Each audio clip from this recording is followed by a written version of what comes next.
Hi again. Thought we'd venture out into the garden. You don't want to see my compost bin, do you? I'm trying to get some nice flowers behind me. But another proverb for you. We're in chapter 11 now, so it's a new chapter.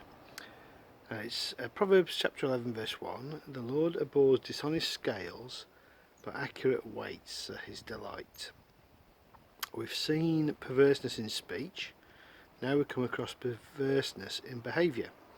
The idea is of a merchant who would have two sets of weights, one slightly lighter than it should have been, so as to cheat a customer. And interesting, isn't it, that the human heart hasn't changed over the centuries, even if the technology has.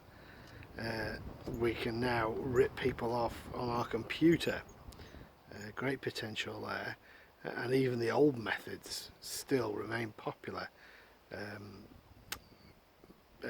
Your local council has to go around checking weights and stuff like that, and measures, petrol pumps, all of this sort of thing. Technology just makes it easier to rip people off. People are still greedy. Mankind doesn't get better, just more sophisticated at falsehood. And what seems to be particularly nasty about this is that it isn't just a lie, it's a lie mixed up with theft. And quite possibly the person who loses out might never realise they've lost out. They might still trust you. They might still trust that person. A shifty tradesman might cut corners and get away with it, but Yahweh, the Lord God, sees every time.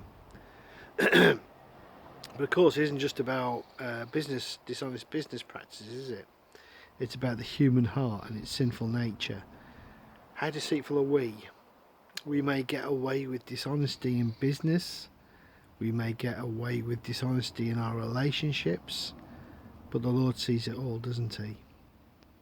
Now the opposite can be just as hard. It's not hard to have a set of accurate scales, but it can be hard to be accurate in what we say to people.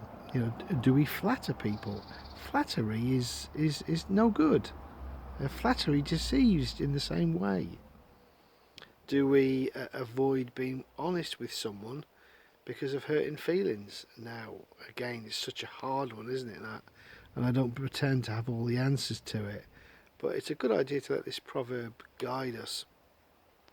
I've mentioned a few times lately that character is what you are when no one is looking. I love that quote, it's so true.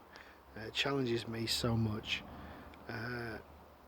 It matters how we behave even when nobody sees, because it matters to God. Some words from a psalmist, Psalm 139 verses 1 and 2. O Lord, you have searched me. You know me. You know when I sit and when I rise.